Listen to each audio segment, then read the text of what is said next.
நண்பர்களுக்கு வணக்கம்.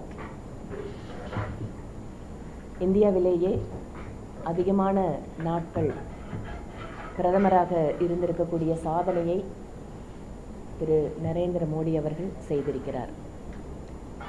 4400 நாட்கள் இந்திய நாட்டினுடைய பிரதமராக இருந்து ஒரு புதிய சாதனையை படைத்திருக்கக்கூடிய மரியாதைக்குரிய திரு நரேந்திர மோடி அவர்களுக்கு எங்களுடைய நெஞ்சார்ந்த வாழ்த்துக்களை இந்த நேரத்தில் தெரிவித்துக் கொள்கின்ற பொழுது, இந்த பிரதமராக இருந்த காலகட்டம் முழுவதும் ஒட்டுமொத்த இந்தியாவினுடைய முகம் எவ்வாறு மாறி இருக்கிறது என்பதை நாம் புரிந்து கொள்ள வேண்டும். அவர் பதவியேற்ற 3வது முறையாக பதவியேற்ற அந்த ஜூன் மாதத்தை வைத்து ஜூன் 5ஆம் தேதியிலிருந்து ஜூன் 21ஆம் தேதி வரை நாடு முழுவதும் பல்வேறு நிகழ்ச்சிகள் திட்டமிடப்பட்டுள்ளது. அதில் ஒரு பார்ட்டு தான் எல்லா மாவட்டங்களையும் ப்ரெஸ் மீட் கொடுக்கறது அப்படிங்கிறது. அதனால் அதற்காக நான் திருப்பூர் வந்திருக்கேன். பாரத பிரதமர் நரேந்திர மோடி அவர்கள் பதவியேற்ற 2014 இன்று வரை கோடிக்கணக்கான மக்களுடைய வாழ்க்கை தரம், அதில் குறிப்பாக சொல்லணும் அப்படின்னா 23 கோடி மக்கள் வறுமை கோட்டிலிருந்து வெளியே வந்திருக்கிறார்கள். எப்படி வந்தாங்க? வெறுமனே அவங்களோட வாழ்க்கை தரம் இப்படி மாறி இருக்குன்னு பேப்பரில் எழுதி வச்சு அதை சொல்லலை. அடிப்படை தேவைகளாக இருக்கக்கூடிய சுகாதாரம், அதிலும் பெண்களுக்கு கழிப்பிட திட்டம், 11 கோடிக்கும் அதிகமான கழிப்பிடங்கள், ஒரு வீட்டுக்கு அடிப்படையாக குறிப்பாக அதுலேயும் பெண்களுக்கு சமையலறையை அவர்கள் விரும்புகின்ற இடமாக மாட்டுகின்ற கேஸ் இணைப்புகள், அதே போல் 11 கோடிக்கும் மேலே. இந்த மாதிரி ஒவ்வொரு திட்டங்களுமே எடுத்துட்டோம் அப்படின்னு சொன்னால் கோடிக்கணக்கான மக்களை நேரடியாக அந்த பலன் சென்று சேர்வதற்கு அவருடைய அத்தனை திட்டங்களும் உதவிகரமாக இருந்த காரணத்தால் இத்தனை மக்கள் வறுமை கோட்டிலிருந்து மீண்டு வந்திருக்கிறார்கள். நாடு முழுவதும் அடிப்படை கட்டமைப்பு வசதிகளில் இதுவரை இல்லாத அளவிற்கு பிரதமர் மோடி அவர்கள் காலத்தில்தான் நெடுஞ்சாலைகளாகட்டும், விமான நிலையங்களாகட்டும், ரயில்வே நிலையங்களாகட்டும், துறைமுகங்களாகட்டும், அவை ஒவ்வொன்றுமே ஒரு புதிய மைல்கல்லை எட்டியிருக்கின்ற சூழலை கடந்த 10 ஆண்டுகளில் பார்க்க முடியும். இவை இல்லாமல் விவசாயிகளுக்கென்று நேரடியாக வங்கி கணக்கில் வருடத்திற்கு 6000 ரூபாய் கொடுக்கக்கூடிய திட்டத்தில் இன்று ஏழை விவசாயிகள் யாருக்கும் ஒரு பைசா லஞ்சம் கொடுக்காம டெல்லியிலிருந்து கிடைக்கிறத நேரடியாக பெற்றுக்கொண்டிருக்கிறார்கள். அந்த நாள் ஆயிடுச்சுன்னா அவங்களோட அக்கௌண்ட்டில் நேராக பணம் வருது. வேறு எங்கேயும் போய் அவங்க நிற்க வேண்டாம். டிரான்ஸ்பரன்சி இன் கவர்னன்ஸ் அப்படிங்கிறதுல இன்று உலக நாடுகளுக்கே இந்தியா எடுத்துக்காட்டாக இருக்குதுன்னு சொன்னால் அதற்கு காரணம் பிரதமர் மோடி அவர்களுடைய டிஜிட்டல் இந்தியா திட்டம். இன்று கிராமப்புறங்கள் எல்லாம் கூட இன்டர்நெட் சேவைகள் கிடைக்கிறது, தரமான சேவைகளாக இருக்குது. அதனால் இன்றைக்கி எங்கே போய் பார்த்தாலும் வீட்டில் மட்டும் இல்லை, வீட்டில் 4 பேர் உட்காந்தா 4 பேர் கையில் ஃபோனை வச்சுட்டு தான் உட்காந்துருக்காங்க, ஃபோனை பார்த்துட்டு. ரயில்வே ஸ்டேஷனுக்கு போனால் ஒருத்தருக்கு ஒருத்தர் பேசுகிறது கூட இப்போ பார்க்க முடியல, எல்லாரும் கையில் ஃபோனை வச்சுட்டு ஃபோனை நோண்டிகிட்டு இருக்காங்க. இந்த மாதிரி ஒரு பக்கம் இது நல்லது இல்லை அப்படின்னு இருந்தாலும் டெக்னாலஜியோட வளர்ச்சி இன்று எல்லா தரப்பு மக்கள்கிட்டும் சென்று சேர்ந்திருக்கிறது என்பதை நாம் புரிந்து கொள்ள வேண்டும். இந்த மாதிரி பெண்களுக்கு அதிகாரம் கொடுப்பது, 50% இடஒதுக்கீடு இன்றைக்கு மாநிலங்களில் கொண்டு வரப்பட்டிருக்கிறது. 33% இடஒதுக்கீடு இத்தனை வருட காலம் நிலுவையில் இருந்த மசோதா நிறைவேற்றப்பட்டு அது சட்டமாக்கப்பட்டு இருக்கிறது. ஆனால் அதை அமுல்படுத்துவதற்கு இன்று எதிர்க்கட்சிகளுடைய நாடகத்தால், அவர்களுடைய எதிர்ப்பினால் அந்த சட்டம் பாராளுமன்றத்தில் நம்ம புதுசாக நிறைவேற்ற முடியல. ஆனாலும் தன்னுடைய கொள்கையில் பிரதமர் மோடி அவர்கள் தீவிரமாக இருக்கிறார். பிரதமர் பெண்களுக்கு அதிகாரம் கொடுக்க வேண்டும், அவர்களை முன்னேற்ற வேண்டும் அப்படின்னு பார்க்கும்போது சாதாரண பெண்களிலிருந்து துவங்கி இன்று பல்வேறு நிறுவனங்களில், பல்வேறு அரசு நிறுவனங்களில், இவற்றிலெல்லாம் கூட இன்று பெண்கள் தலைமை பொறுப்புக்கு வருவது என்பது இயல்பானதாக மாறிக்கொண்டிருக்கிறது.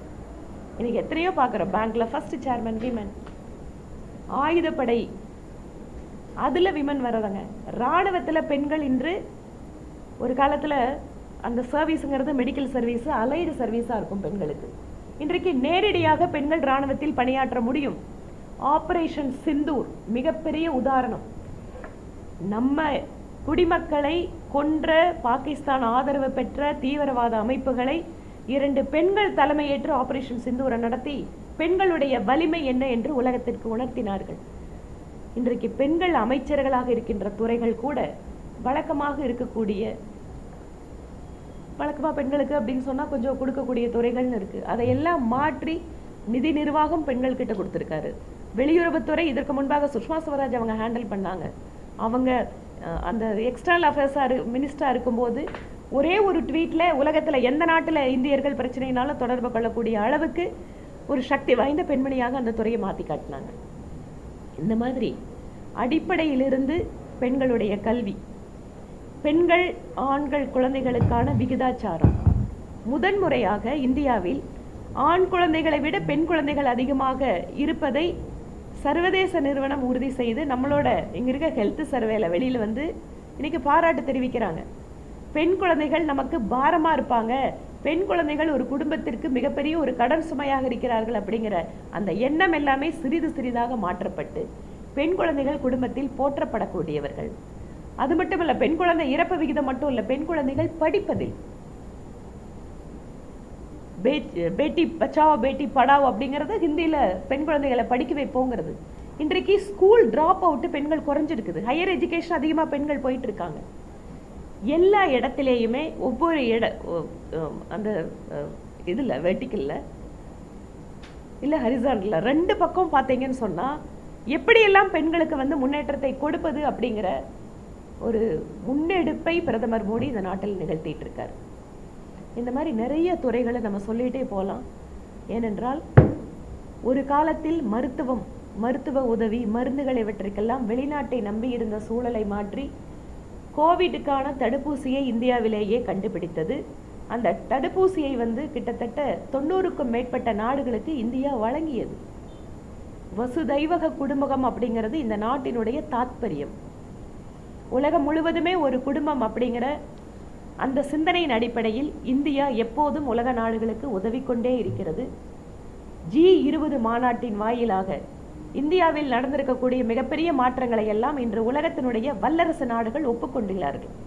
அதனால்தான் பிரதமர் மோடி அவர்களுக்கு இதுவரை எந்த பிரதமருக்கும் கிடைக்காத அங்கீகாரங்கள் இன்று உலக நாடுகள் எல்லாம் அவர்கள் நாட்டினுடைய உயரிய விருதுகளை எல்லாம் நம்முடைய பிரதமருக்கு கொடுத்து கொண்டிருக்கிறார். இன்றைக்கு உலகத்தில் எங்கு சென்றாலும் பிரதமர் மோடி அவர்களுக்கு கிடைக்கின்ற வரவேற்பு, ஆதரவு, அவர் மீது வைத்திருக்கின்ற நம்பிக்கை என்பது நம்முடைய இந்தியர்களுக்கு பெருமை அளிப்பது மட்டுமல்ல, இந்திய நாட்டினுடைய வளர்ச்சிக்கு உறுதுணையாக இருக்கிறது. இன்னைக்கு நம்மளுக்கு வந்து இன்னைக்கு கூட பார்த்தா பின்லாந்து பிரதமர் ரஷ்யா கிட்ட இருந்து ஆயில் வாங்கினா என்ன தப்பு அப்படின்னு கேட்டிருக்காங்க. உலக நாடுகள் இன்று இந்தியாவினுடைய நிலைமையை ஆதரிக்கக்கூடிய சூழலை இன்று பிரதமர் மோடி உருவாக்கி இருக்கிறார். இன்னைக்கு ரஷ்யாவும் அமெரிக்காவும் சண்டை போட்டிருந்தாலும் 2 பேரும் பிரதமர் மோடி கிட்ட ஆதரவா இருக்காங்க.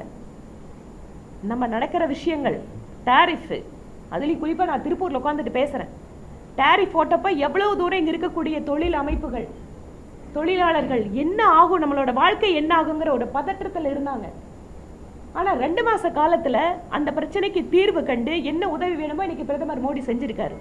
அது மட்டுமல்ல, இன்றைக்கு திருப்பூர்ல நான் இருந்து பேசும்போது எனக்கு நிறைய திருப்பூருக்காக மத்திய அரசு செய்த விஷயங்கள் எல்லாம் ஞாபகம் வருது. 2016 200 கோடி ரூபாய் தனிப்பட்ட ஒரு அமைச்சகம் கொடுக்க முடியாது சாய தொழிலுக்காக. அதை நான் தான் முன்னிருந்து இங்க இருக்கக்கூடிய அமைப்புகளை டெல்லி அழைத்து சென்று அந்த 200 கோடி ரூபாயை நேரடியாக சாய தொழிலுக்கு கொடுத்தாலே இன்னைக்கு சாய தொழில் பெருமளவு பிரச்சனை இல்லாம திருப்பூர்ல இருக்கு. அதுக்கு பின்னால நிறைய விஷயங்கள், ஜிஎஸ்டியில இருந்து ஆரம்பிச்சு நிறைய, அதுக்கப்புறம் இப்போ FTA, இதுவரைக்கும் இல்லாத அளவுக்கு பல்வேறு நாடுகளோட ஃப்ரீ ட்ரேட் அக்ரிமெண்ட். அதிகமா தமிழ்நாட்டில் பலன் பெற போகுது யாருன்னு கேட்டீங்கன்னா திருப்பூர் மாவட்டம் தான் பலன் பெற போகுது. இப்பதான் ஆஸ்திரேலியாவில் போட்டிருக்கோம், யூகேல போட்டிருக்கோம், இன்னும் பல்வேறு நாடுகள் லைன்ல இருக்கு. அடுத்த 10 வருடங்களில் திருப்பூருடைய வளர்ச்சி 4 மடங்கு 5 மடங்கு ஆவதற்கான வாய்ப்பை இந்த FTA மூலமாக மத்திய அரசு பிரதமர் மோடி செய்து கொண்டிருக்கிறார். இந்த மாதிரி ஒவ்வொரு துறைகளிலேயும் நிறைய மாற்றங்கள் நடந்து கொண்டே இருக்கிறது, முன்னேற்றம் நடந்து கொண்டிருக்கிறது. இதை பற்றியெல்லாம் சொல்லும்போது தமிழ்நாட்டுக்கு என்ன பண்ணார் மோடி?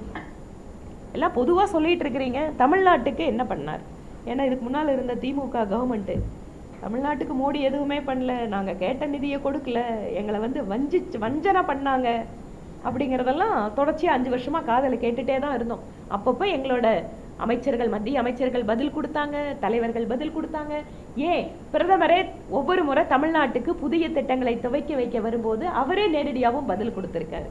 ஆனால் ஜஸ்ட் ஒரு ரீகேப் பண்ணிக்கிறதுக்காக, தமிழ்நாட்டுக்கு இது வரைக்கும் இல்லாத அளவுக்கு கடந்த 10 வருடங்களுக்கு மேலாக 14 11 வருஷத்துல 3 லட்சம் கோடிகளுக்கு அதிகமாக டாக்ஸ் டெவல்யூஷன், வரி பகிர்ந்து கொடுப்பது.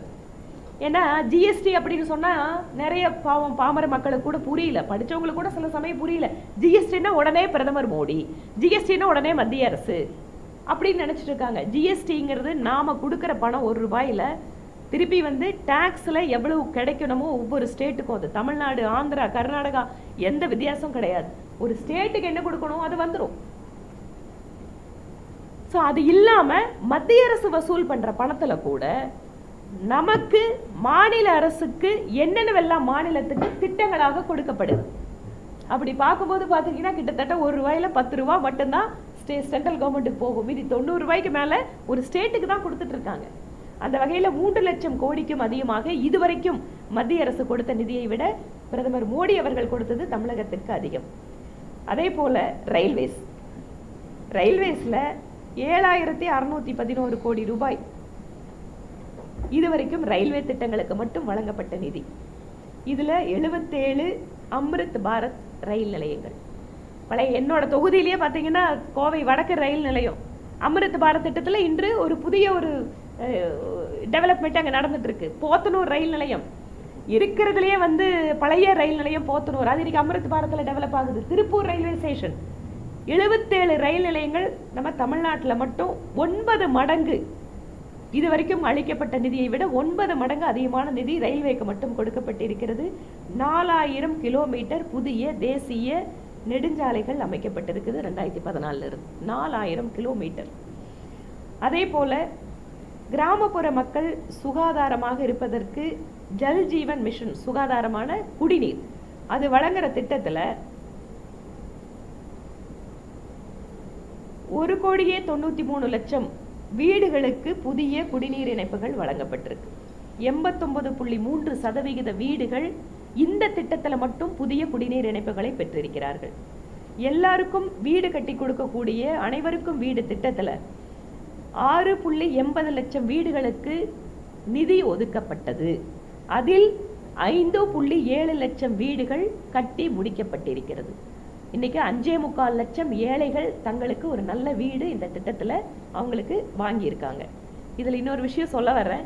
கோயம்புத்தூரில் நான் 5 வருஷம் எம்எல்ஏவாக இருந்த போது அனைவருக்கும் வீடு திட்டத்தில் திமுக கவர்மெண்ட் ஒரு வீடு கூட கட்டி கொடுக்கல. அனைவருக்கும் வீடு திட்டத்தோட நிதி இருக்குது மத்திய அரசாங்கத்தில். ஆனா அதை போய் வாங்கி இங்க இருக்கிற ஏழைகளுக்கு வீடு கட்டி கொடுக்கறதுக்கு தமிழக அரசு அன்னைக்கு தயாரா இல்லை. இந்த மாதிரி ஒவ்வொரு டிஸ்ட்ரிக்ட்லயுமே இதெல்லாம் நடந்தது. ஆனா கொடுப்பதற்கு பிரதமர் மோடி தயாராக இருந்தார். அதனால இந்த நம்பர் ஒருவேளை இன்னும் கூட 3 மடங்கு அதிகமாயிருக்கலாம், பட் அது நடக்கல. அதே போல 21,94,272 விவசாயிகள் நேரடியாக இதுவரை மத்திய அரசாங்கத்திலிருந்து தங்கள் வங்கி கணக்கில் 455 கோடி ரூபாயை பெற்றிருக்கிறார்கள். கிட்டத்தட்ட 22 லட்சம் விவசாயிகள் நேரடியா மத்திய அரசாங்கத்துக்கிட்ட இருந்து வருஷத்துக்கு 6,000 ரூபாய் வாங்குறாங்க. ஏர்போர்ட் ரொம்ப முக்கியமானது நம்ம டெவலப்மெண்ட்டுக்கு. கோயம்புத்தூர் ஏர்போர்ட் சொல்லணும்னா அது இன்னைக்கு கிட்டத்தட்ட ஒரு டெண்டர் முடிவாக்குற சூழ்நிலை வந்தாச்சு. இன்னும் 3 வருஷத்துல கோயம்புத்தூர்ல மிக பிரம்மாண்டமான ஏர்போர்ட் வரப்போகுது. ஏன்னா அதுலயும் மாநில அரசு நிலத்தை எடுத்து கொடுக்கறது லேட் ஆனதால அந்த திட்டம் லேட் ஆச்சு. இல்லைன்னா இந்நேரம் கோயம்புத்தூர் ஏர்போர்ட் அங்கே வந்திருக்கும்.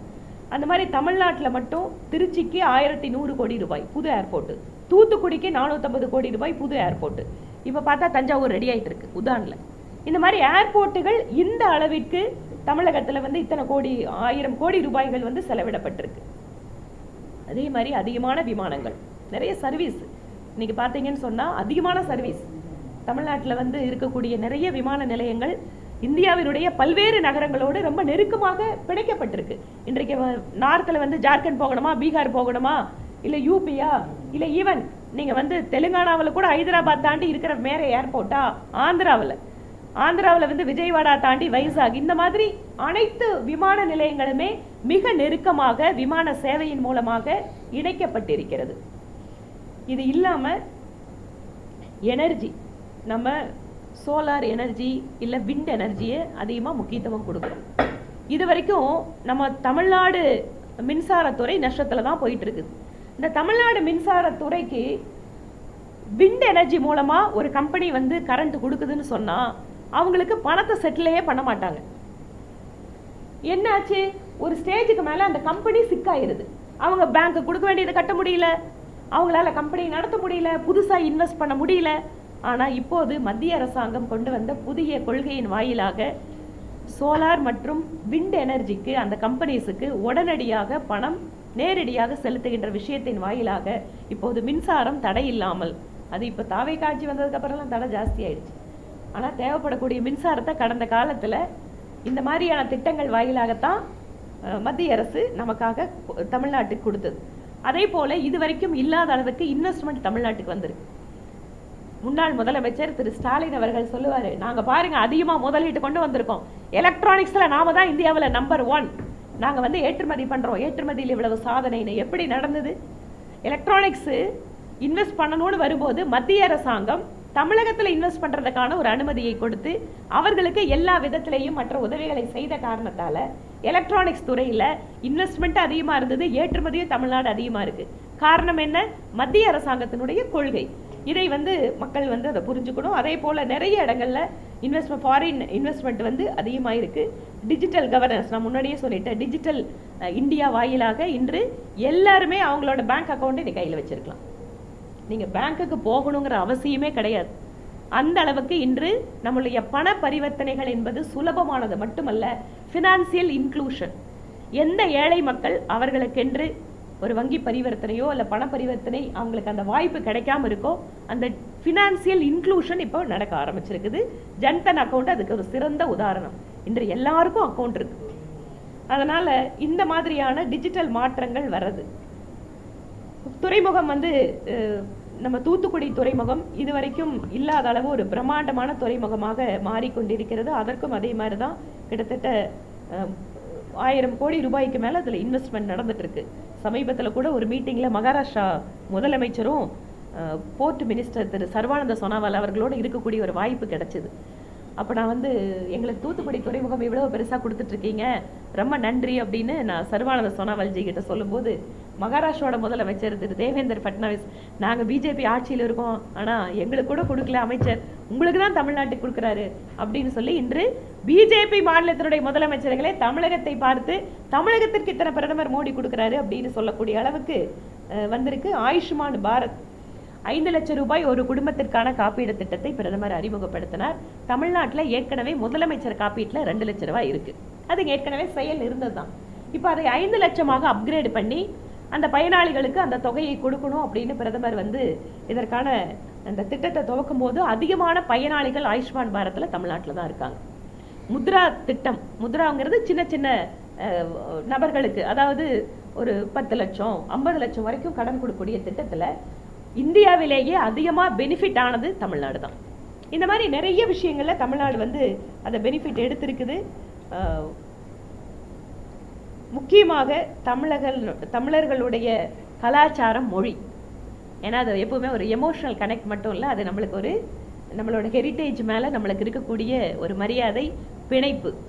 முழுமையாக தமிழ் மொழியின் மீதும் தமிழ் கலாச்சாரத்தின் மீதும் ஆழ்ந்த பற்று கொண்டவர் பிரதமர் மோடி அவர்கள்.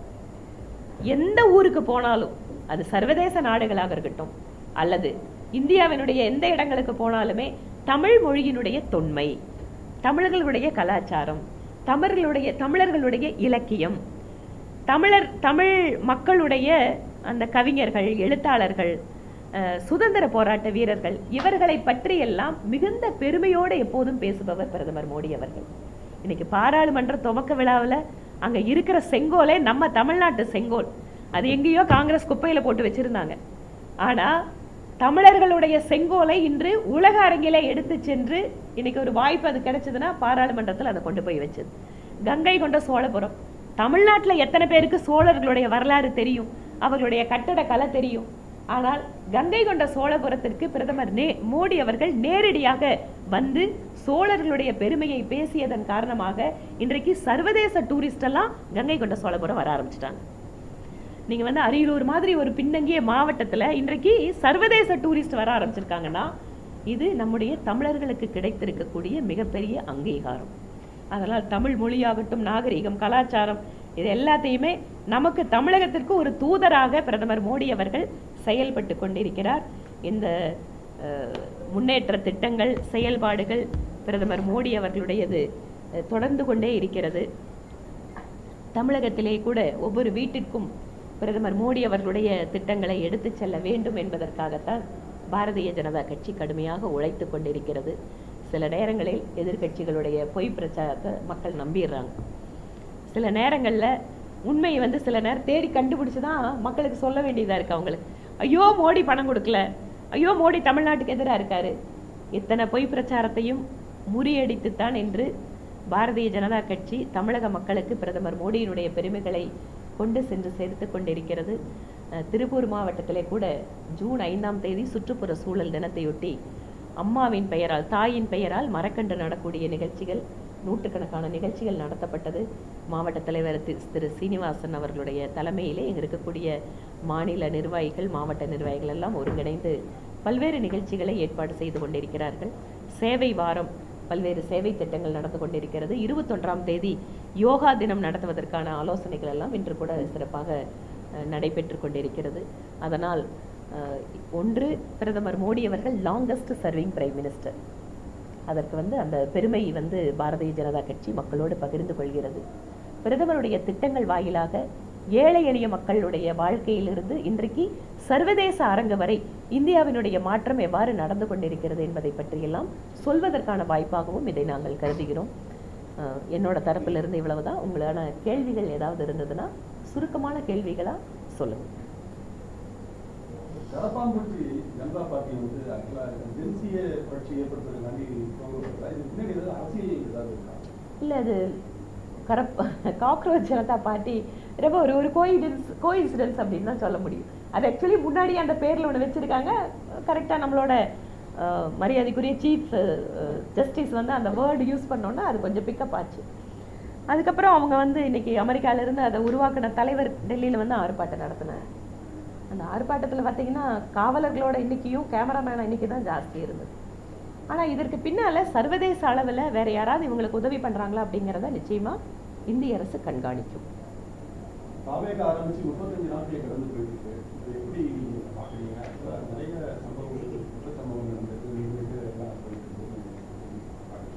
அரசு ஒரு புதிதான அரசு. அவர்கள் ஆட்சிக்கு வந்து ஏன்னா அதில் ஆட்சியில் இருக்கிறவங்க எல்லாருமே எக்ஸப்ட் 1 or 2 முதல் முறையாக எம்எல்ஏ ஆயிருக்காங்க, முதல் முறையாக அமைச்சர் ஆயிருக்காங்க. ஏன் தமிழகத்தோட முதலமைச்சர் கூட நேரடியாக வந்து முதலமைச்சர் நாட்காலையில் அமர்ந்திருக்காரு. அதனால் அவர்களுக்கு சிறிது காலம் வழங்கப்பட வேண்டும் அப்படிங்கிறதுல எந்த மாற்று கருத்தும் இல்லை. ஒரு 6 மாதம் அப்படிங்கிறத ஈவன் எதிர்கட்சி தலைவர் கூட அதான் சொன்னார். ஆனால் 6 மாதம் வரைக்கும் அந்த கவர்மெண்ட் பண்ணுற தப்பெல்லாம் அப்படியே வேடிக்கை பார்த்துட்டு இருக்க முடியுமா? இல்லை, இந்த கவர்மெண்ட் வந்து இயலாமையோ அல்லது அக்கறையின்மையோ அப்படி இருக்கும்போது மக்கள் பாதிக்கப்படுவதை நாங்கள் வேடிக்கை பார்க்க முடியாது. அதனால் அரசாங்கத்தினுடைய அக்கறையின்மை, அலட்சியம் அல்லது அவர்களுடைய நிர்வாக திறமை, இதை பற்றியெல்லாம் கருத்து நாங்கள் சொல்லிட்டு தான் இருக்கோம். ஈவன் நானே கூட பல்வேறு பெண்களுக்கு எதிரான பாலியல் கொடுமைகள்லேருந்து ஆரம்பித்து அவர்கள் கல்வித்துறையில் கொண்டு வரக்கூடிய மாற்றங்கள் வரைக்கும் அப்பப்போ எங்களோட கருத்துக்களை வெளியிட்டு தான் இருக்கோம். சில நேரம் கண்டனங்கள் சொல்கிறோம், சம்மந்தப்பட்ட விஷயங்கள் மேலே உடனடியாக நடவடிக்கை எடுக்க சொல்கிறோம். ஆனால் ஒரு ஆக்கப்பூர்வமான எதிர்கட்சியாக பாரதிய ஜனதா கட்சி இந்த அரசை பார்க்கிறது. அதனால் இன்னும் நாள் போக போக ஏன்னா இப்போ ஒரு சில கொள்கை முடிவுகள் எல்லாம் பார்க்கும்போது திமுகவுக்கு அவங்களுக்கு எந்த வித்தியாசம் இல்லைங்கிறதா இருக்கு.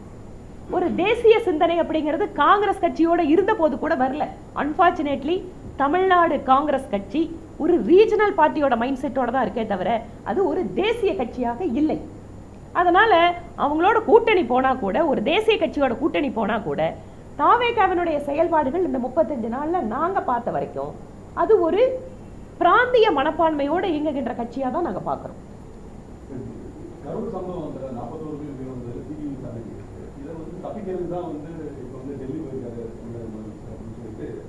முன்னாள் முதல்வர் ஸ்டாலின் சொல்லியிருக்காரு சொல்றாங்க, இது எனக்கு டெல்லியில் ஒரு மரியாதை நிமித்தமான சந்திப்பு அப்படிங்கிறது எப்பவுமே இருக்கும். எந்த மாநிலத்தோட முதல்வர் பதவியேற்றாலும் மரியாதை நிமித்தமாக ஒரு பிரதமரை நிதியமைச்சரை பார்க்கறது. அவர் இப்போ 4 நாளைக்கு முன்னாடி போனது கூட நிதி ஆயோக் கூட்டத்துக்கு. அதனால் இதை தப்பிக்கிறதுக்கு போகிறாரு அப்படின்னு நம்ம அதை பார்க்க வேண்டாம். ஆனால் அதே சமயம் கரூர் சம்பவத்திற்கு முதல்வர் அவர்கள் என்ன நீதி வழங்கப் போகிறார்? ஒரு மிகப்பெரிய சம்பவம். நீங்கள் இதுக்கு முன்னால் திமுக ஆட்சியில் கள்ளசாராய சாவு நடந்திருக்கு, பெரிய அளவில் உயிர் பாதிக்கப்பட்டிருக்கு.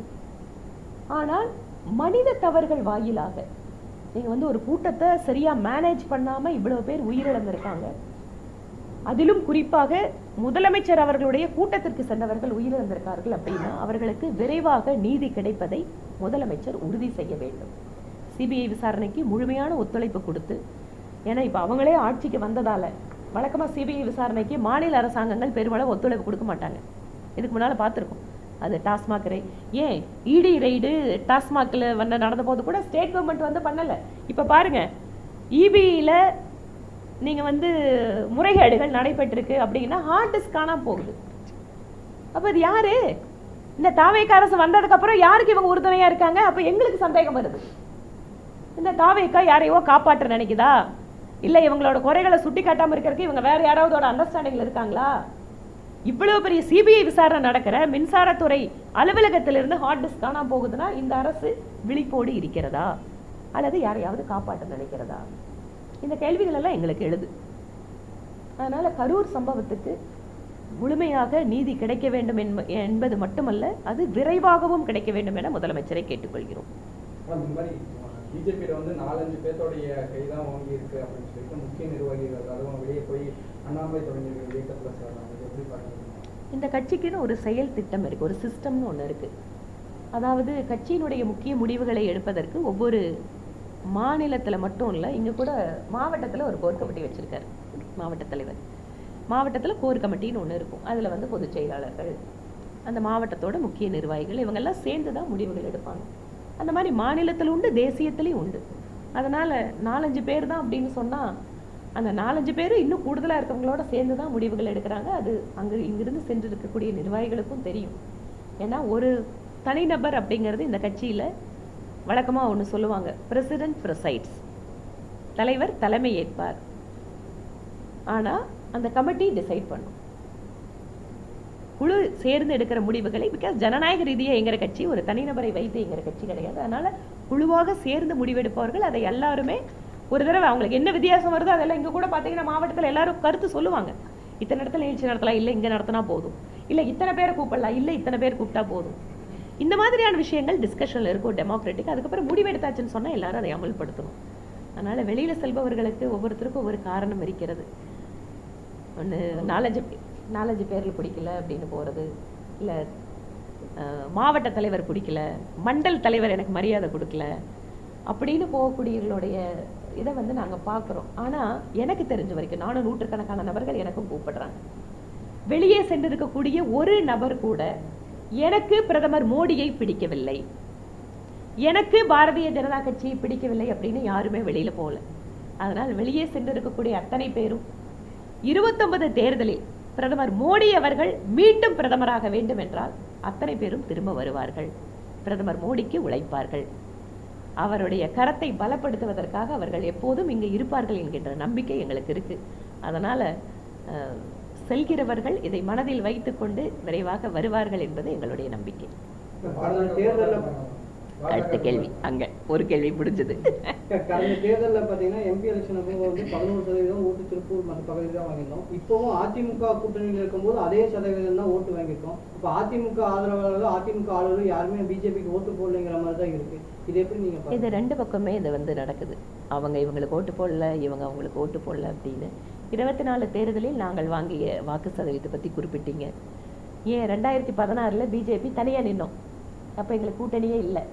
2016 நான் தெற்கு தொகுதியில் வாங்கின ஓட்டு கிட்டத்தட்ட 23%. அன்றைக்கு யாரும் கூட்டணி இல்லை. அன்று ஜெயலலிதா அம்மையார் அவர்கள் இருக்கிறார், திரு கலைஞர் அவர்கள் இருந்தார். ஆனால் இன்னைக்கு தேர்தலில் அது கிடைக்கல. சரி, கிடைக்காதுக்கு பல்வேறு காரணங்கள் இருக்குது.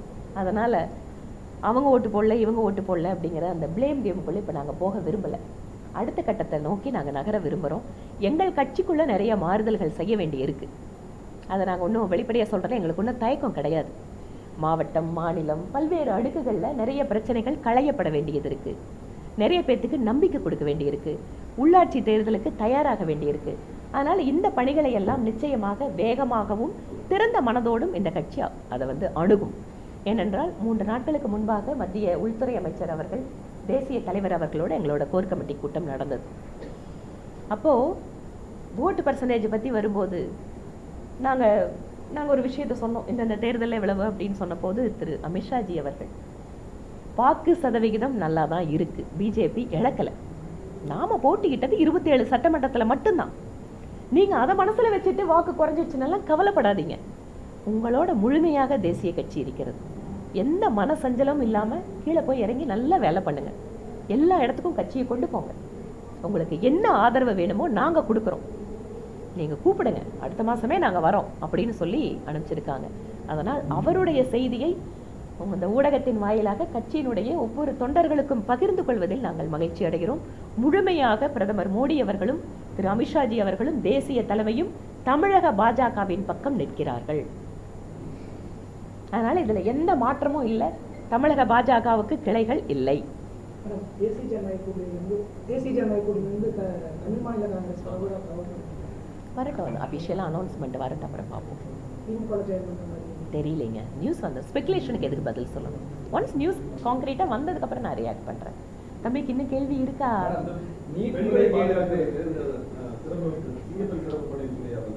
ஆமாம், அது பெண்களுடைய பாதுகாப்புங்கிறது இன்னைக்கு தமிழ்நாட்டில் அரசு மிக மிக அதிகமாக கவனம் கொடுக்க வேண்டிய ஒரு துறை.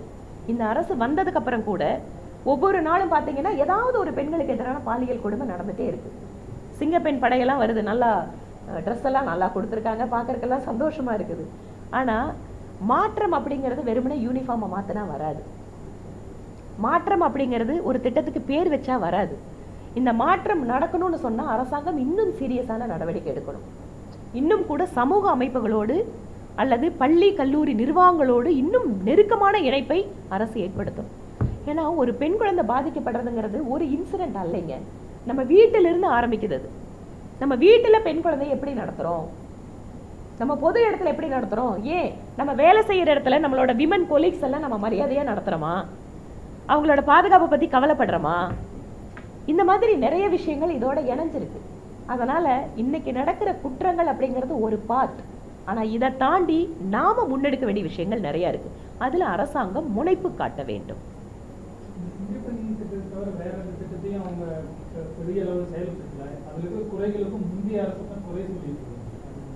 ஆமாம், அது எப்பவுமே ஒரு அரசு வந்ததுன்னா நாங்கள் ஏன் பண்ணலன்னா அது முந்தைய அரசு காரணம் அப்படின்னு சொல்லுவாங்க. இவங்க கிட்ட அந்த இது இருக்குது. அதனால தான் மக்கள் உங்களுக்கு ஓட்டு போட்டிருக்காங்க. நீங்கள் ஒரு புதிய கட்சி இல்லைங்களா, வாரி வாரி வழங்கியிருக்காங்க மக்கள். ஒரு பெரிய எதிர்பார்ப்பு மக்கள் கிட்ட இருக்குது.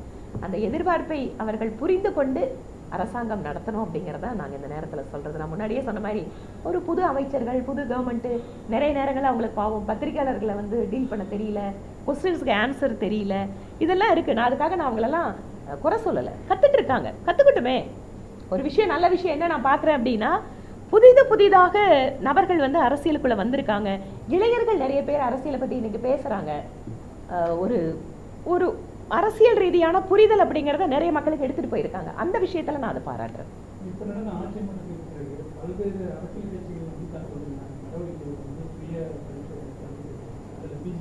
நிச்சயமாக பண்ணிட்டு தாங்க இருக்கோம்.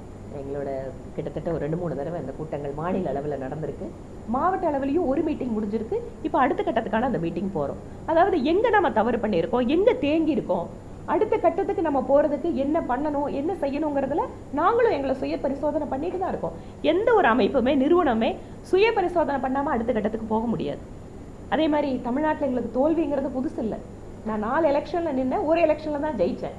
அதனால் இந்த கட்சியில் போய் சேர்ந்தால் நம்ம ஜெயிக்க முடியாதுன்னெல்லாம் நாங்கள் நினைக்கல.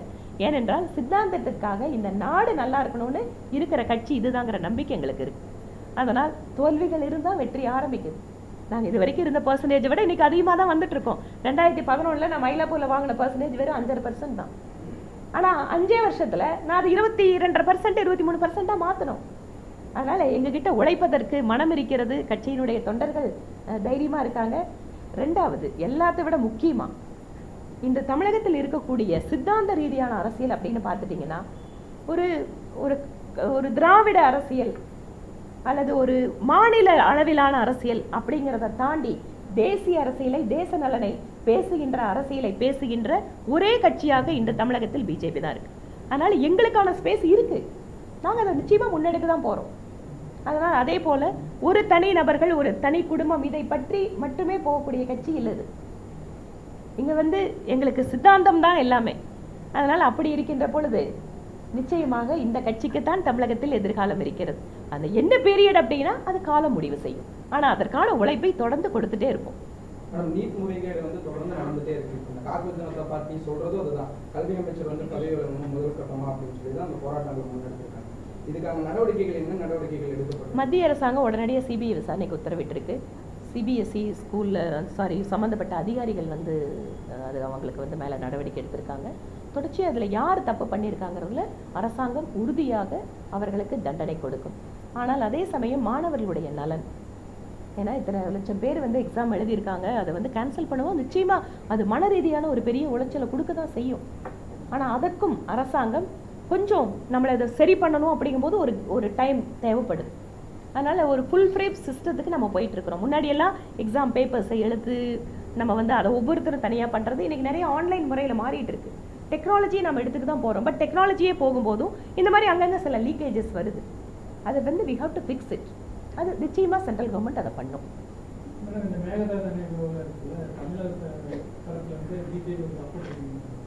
தமிழகத்தினுடைய நலனை பாதுகாப்பதற்கு பிஜேபி முழுமையாக உடன் நிற்கும். அது மட்டுமல்ல, மத்திய அரசாங்கம் என்ன சொல்லியிருக்கு, தமிழ்நாட்டோட அனுமதி இல்லாம புதிதாக அணை கட்ட விட மாட்டோம்னு சொல்லியிருக்காங்க. அது நீங்க காவிரியான பிரச்சனை, எவ்வளவு நீர் பிரச்சனை எவ்வளவு வருஷம் இருந்தது. கடைசியில் பிரதமர் மோடி அவர்கள் வந்ததுக்கு அப்புறம் தான் இந்த பிரச்சனைக்கு முற்றுப்புள்ளி வைக்கப்பட்டு நம்மளுக்கு வருஷம் தண்ணி வந்துட்டு இருந்தது. எந்த ஒரு சூழ்நிலையிலேயும் தமிழகத்தினுடைய நலன் பாதிக்கப்படுவதற்கு தமிழக பாஜகவும் அனுமதிக்காது, மத்திய பாஜகவும் அனுமதிக்காது. நன்றிங்க. ரொம்ப லென்த்தி பிரஸ் மீட் ஆயிடுச்சு. சாரி. ஓகே, சொல்லுங்க தம்பி. என்ன மீடியா நீங்க? புதிய தலைமுறையா? சொல்லுங்க தம்பி. மீண்டும் தமிழ்நாட்டில் இப்ப பெண்களுக்கு நிறைய செஞ்சுட்டு இருக்காங்க மோடின்னு சொல்லுங்க. மீண்டும் தமிழக பாஜக ஒரு பெண் தலைவர் வருவார். இங்க பெண் தலைவர் ஆண் தலைவர் அப்படிங்கறதுல எந்த ஒரு வித்தியாசம்லாம் கிடையாதுங்க. எந்த ஒரு இவங்க வந்தாதான் அது அப்படின்னு எல்லாம் எதுவும் கிடையாது. அதனால தமிழக பாஜகவுக்கு இப்ப தலைவரை பத்தின பேச்சே இருக்காது. இப்பதான் தலைவர் போட்டிருக்காரு, இன்னும் அவரோட பீரியடே முழுமையாக்கல. இது தேவையில்லாத ஒரு பரபரப்பு வதந்தி அப்படின்னு தான் நான் பார்க்குறேன். எங்களை பொறுத்த வரைக்கும் அந்த மாதிரி எந்த ஒரு இதுவும் சிக்னலே கிடையாது.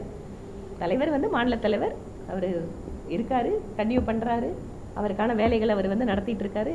இதில் எந்த குழப்பம் எங்ககிட்ட இல்லைங்க. நன்றிப்பா. ஸோ நியூஸ் கார்டுக்கு வேலை கிடைச்சதா, கண்டென்ட் கிடைச்சதாப்பா?